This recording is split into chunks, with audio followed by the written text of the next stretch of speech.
नमस्कार दोस्तों, horror high के एपिसोड में आज आप सभी लोगों का स्वागत करता हूँ। दोस्तों, मैं आप लोग के लिए हॉरर्स और मिस्टीरियस वीडियो लेकर आता रहूँगा, इसीलिए आप मेरे चैनल को सब्सक्राइब करें।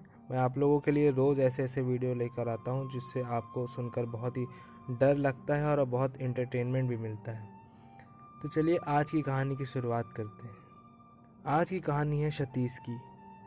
सतीश अपनी शिफ्ट पूरी करके अपने कॉल सेंटर के ऑफिस से बाहर पार्किंग में अपनी बाइक के पास आता है और अपनी बाइक स्टार्ट करने लगता है, पर बाइक स्टार्ट नहीं हो रही थी। सतीश थक हार कर अपनी बाइक का तेल देखने लगता है। उसने देखा कि इसकी बाइक का तेल खत्म हो गया है। बाइक का तेल खत्म होने की वजह से बाइक को अपनी ऑफिस में ही छोड़कर पैदल ही घर जाने लगता है। वो जानता था कि रात के 11 बज चुके हैं और अब उसे कोई बस नहीं मिलेगी। सतीश का घर ऑफिस से लगभग 10 किलोमीटर की दूरी पर था, जो मेन रोड का रास्ता था। पर सतीश अपने घर जाने के लिए एक जंगल वाले शॉर्टकट रास्ते से जाने को सोचता है। पहले तो उसे उस रास्ते से जाने में डर लग रहा था, क्योंकि वो जंगल वाला रास्ता बहुत छोटा था और वहाँ से कोई भी गाड़ी नहीं जाती थी, और जो लोग भी पैदल वहाँ से जाते थे वो भी बस दिन के समय ही जाते थे। सतीश फिर अपने आप से ही बोलता है, यार क्या मेन रोड से जाता हूँ, 8 किलोमीटर चलना पड़ेगा, 10 किलोमीटर चलना पड़ेगा, और जंगल वाले रास्ते से बस 3 किलोमीटर की ही दूरी में मेरा घर आ जाएगा। इस जंगल वाले रास्ते के बारे में अजीब अजीब सी अफवाहें भी थीं। लोग कहते थे कि यहाँ पर आत्माओं का साया भी है, लेकिन सतीश इन सब बातों पर विश्वास नहीं करता था। वो बोलता है, चलो इस जंगल वाले रास्ते से ही चलता हूँ, कई बार दिन के समय में भी तो मैं वहाँ से गया ही हूँ। सतीश शॉर्टकट के चलते जंगल वाले रास्ते से ही जाने लगता है। वैसे तो सतीश डरता नहीं था, पर इतनी रात को जंगल से जाने में थोड़ा डर तो स्वाभाविक ही था। सतीश चल ही रहा था, तभी उसके थोड़ा आगे एक औरत, जिसने सफ़ेद कपड़े पहने थे, वो अपना सर नीचे की ओर करके रो रही थी। पहले तो सतीश वहीं रुक जाता है, पर वो इंसानियत के नाते उसे पूछने के लिए उसके पास जाता है कि वो यहाँ इतनी रात को जंगल में क्या कर रही है और क्यों रो रही है। सतीश उस औरत के पास जाकर बोलता है, अरे बहन जी, आप कौन हैं और आप रो क्यों रही हैं? सतीश की बात सुनकर वो औरत कुछ नहीं बोलती और अपना सर नीचे की ओर करके अभी भी रो ही जा रही थी। उसने अपना सर नीचे की ओर कर रखा था, इसलिए सतीश को उस औरत का चेहरा अभी तक देख नहीं पाया था। सतीश अपनी बात जारी रखते हुए एक बार फिर से बोलता है, अरे बहन जी, मैं आपसे बोल रहा हूँ, कौन हैं आप और इतनी रात को यहाँ इस जंगल में बैठकर रो क्यों रही हो? इस बार वो औरत सतीश की बात सुन लेती है, पर कुछ बोलती नहीं, बस अपना सर ऊपर की ओर करती है और सतीश की ओर देखती है। जैसे ही सतीश ने उस औरत का चेहरा देखा तो उसका दिल थम सा गया और उसके हाथ पैर कांपने लगे। सतीश ने देखा वो औरत नहीं बल्कि मधु आंटी थी। वो मधु आंटी जिनकी मौत तो लगभग 2 साल पहले ही हो चुकी थी। सतीश बिना टाइम गवाए वहां से अपने पीछे की ओर भागने लगता है।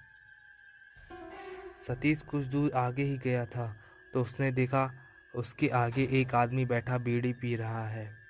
सतीश भागते हुए उस आदमी के पास जाता है और हाँफते हुए बोलता है, अरे अंकल, मुझे बचा लो, मुझे बचा लो।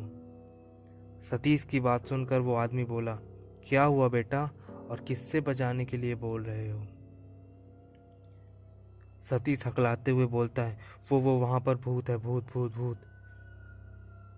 सतीश की बात सुनकर वो आदमी हंसने लगता है और बोलता है, अच्छा, अब कहाँ है तुम्हारा भूत? कहाँ है तुम्हारा भूत, बताओ। सतीश उससे अपने हाथ से इशारा करते हुए बोलता है, वो वहाँ पर, वहाँ पर। वो आदमी फिर हंसते हुए बोलता है, अच्छा तो चलो मेरे साथ, मैं भी तो देखूं। इतना बोलकर वो आदमी सतीश का हाथ पकड़ लेता है और उसे उस ओर ही खींच कर ले जाने लगता है। सतीश उसके साथ नहीं जाना चाहता था। पर सतीश कुछ नहीं कर पा रहा था। सतीश को लेकर वो आदमी उसी जगह पर आ गया था जहाँ पर अभी कुछ देर पहले मधु आंटी थी, पर अब वो वहाँ नहीं थी। सतीश इधर उधर मधु आंटी को देख ही रहा था, पर वो उसे कहीं नहीं दिख रही थी। तभी सतीश उस आदमी की ओर देखता है, पर अब वो आदमी वहाँ नहीं था। सतीश डरते हुए उस आदमी को आवाज़ देता है, अंकल कहाँ है? अरे अंकल आप कहाँ गए? जब उसको वो आदमी कहीं नहीं दिखता है तो सतीश फिर वहाँ से भागने लगता है। भागते भागते सतीश अचानक से रुक जाता है और डर से कांपने लगता है और देखता है वही आदमी अभी भी अपनी वही पहली जगह बैठकर बीड़ी पी रहा था और उसको देखकर मुस्कुराए जा रहा था। उस आदमी की मुस्कान सतीश का खून जमा रही थी। सतीश जैसे ही अपने पीछे भागने को मुड़ता है तो उसकी सांसें थम सी गई थी। उसका दिल मानो उसकी छाती फाड़कर बाहर आने को था। सतीश वहां से भागना चालू कर देता है और खुद तेज तेज भागता, जल्दी जल्दी भागता, भागते भागते भागते भागते भागते भागते 2 किलोमीटर बीत जाते हैं। वहां पर एक टेम्पो वाला खड़ा था। सतीश टेम्पो वाले से जाके बताता है कि मेरी हालत बहुत ख़राब है, प्लीज़ मुझे मेरे घर छोड़ दो। टेम्पो वाला देख के बोलता है, अरे भाई साहब आपको क्या हो गया? टेम्पो वाला ले जाकर उसको उसके घर के पास छोड़ता है। सतीश अपने घर पर जाता है। सतीश का चेहरा एकदम लाल हो चुका था और शरीर पूरा लथपथ पसीने से भीगा हुआ था। उसको घर पे पहुंचने के बाद उसके मम्मी पापा देखते हैं और पूछते हैं, बेटा क्या हो गया तुम्हें? सतीश सारी बात बताता है और उसके मम्मी पापा सोचते हैं कि या तो बेटा तुम्हें कोई वहम हुआ होगा या तो तुम उस रास्ते से मत जाना। वैसे भी उस रास्ते के बारे में बहुत सी अफवाहें हैं और बहुत लोग इधर उधर की बातें करते हैं। सतीश अपने छोटे भाई से भी सारी बात बताता है। उसका छोटा वो है भाई भी वो सब बात सुन रहा था। उसके बाद सतीश 2-3 दिन के लिए कॉल सेंटर नहीं जाता। फिर सतीश अपने डेली रूटीन पर लौटता है और आज उसकी शिफ्ट जो थी वो नाइट शिफ्ट थी। कॉल सेंटर में बहुत कम ही लोग बचे थे। उसकी जो शिफ्ट थी वो 3 बजे की उसकी छुट्टी थी। 3 बजे उसको छुट्टी लेना था। सतीश जो है वो काम कर रहा था और मुश्किल से 2-4 लोग ही कॉल सेंटर में काम कर रहे थे। धीरे धीरे सतीश जो था वो काम करने में लगा हुआ था। धीरे धीरे वहाँ के लोग जो एम्प्लॉयज़ थे वो अपने घर जा रहे थे। सतीश को आज काम करते करते कुछ देर हो गई थी। समय करीब यही 2:45 का हो रहा था। सतीश अपना कंप्यूटर बंद करने वाला ही था कि उसे पीछे से किसी की हंसने की आवाज़ आई। अब तक सारे एम्प्लॉय जा चुके थे। सतीश अकेले कॉल सेंटर में बचा था और कॉल सेंटर काफ़ी बड़ा था। चपरासी वगैरह थे 1-2 लोग, लेकिन वो गेट पर थे और कॉल सेंटर काफ़ी अंदर में था जहाँ पर सतीश काम करके निकलने ही वाला था। उसने पीछे मुड़कर देखा तो पीछे वही मधु आंटी खड़ी थी और उनका चेहरा बिल्कुल सफ़ेद और फटा हुआ था। उनके चेहरे की हर जगह से खून निकल रहा था। मधु आंटी धीरे धीरे उसके पास आ रही थी। वो जितना उसके पास आ रही थी वैसे वैसे सतीश के दिल की धड़कन तेज होती जा रही थी। मधु आंटी सतीश के पास आकर बोलती है, उसने मुझे क्यों मारा था? मेरी क्या गलती थी? सतीश डरते हुए बोलता है कि किसने मारा मधु आंटी? किसने मारा? मधु आंटी अब गुस्से में बोलती हैं, तेरे बाप ने। उसने मुझसे पैसे उधार लिए थे और जब मैंने अपने पैसे मांगे तो उसने मेरा गला दबाकर मुझे मार दिया। आज बड़े दिनों के बाद मेरा बदला पूरा होगा। तेरे बाप ने मुझे इसी जगह पर मारा था। अब तो मैं तुझे इतना बोलकर मधु आंटी हंसने लगती है। सतीश अब विनती के सुर में बोलता है, नहीं मधु आंटी, मेरे पापा ने नहीं मारा किसी को। मेरे दादा और मेरे परदादा ने के हाथों किन किन लोगों की हत्या हुई थी, लेकिन मेरे पिताजी बहुत सीधे स्वभाव के, उन्होंने ऐसा कुछ नहीं किया। दरअसल बात ये थी कि जो सतीश के दादा और परदादा थे वो काफ़ी रजवाड़े टाइप के लोग थे, मतलब उनके ज़मींदार थे काफ़ी।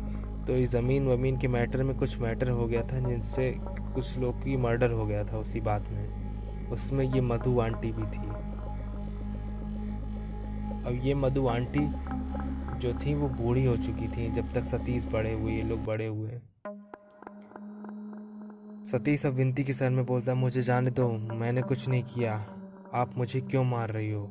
सतीश की बात सुनकर जो मधु आंटी थी वो हंसने लगती है और हंसते हुए बोलती है कि मैं तुझे यहीं मारूंगी और तेरे दादा और तेरे बाप और तेरे परिवार वाले यहीं रो रो कर मरेंगे। इतना बोलकर वो सतीश के पास आकर उसका गला दबाने लगती है। सतीश की लाख कोशिश करने पर भी वो अपना गला छुड़ा नहीं पा रहा था। देखते ही देखते सतीश की सांसें अब टूटने लगी थी और देखते ही देखते सतीश का दम भी निकल जाता है। सतीश की मृत्यु के बाद सबको किसी को कुछ समझ में नहीं आ रहा था ये क्या हुआ, लेकिन उसके घर वाले जान गए थे कि ये मर्डर उसी चुड़ैल ने किया है जिसके बारे में सतीश ने 2-3 दिन पहले जिक्र ही किया था। ये जो कहानी है ये सतीश के छोटे भाई द्वारा मुझे बताई गई है। दोस्तों, ऐसी कहानी आप लोग को कैसी लगती है मुझे ज़रूर बताएं कमेंट करके, और मैं इसी तरह का वीडियो लाता रहता हूँ। आप लोगों को हॉरर स्टोरियाँ अच्छी लगती हैं तो मेरे चैनल को सब्सक्राइब करिए और बेल आइकन पर ऑल के ऑप्शन पर क्लिक करिए। जैसे ही कोई मैं नई स्टोरी डालूँगा तो आपके पास नोटिफिकेशन चला जाएगा। चलिए दोस्तों, मिलते हैं कल एक नई कहानी के साथ। तब तक के लिए आपका दिन शुभ हो।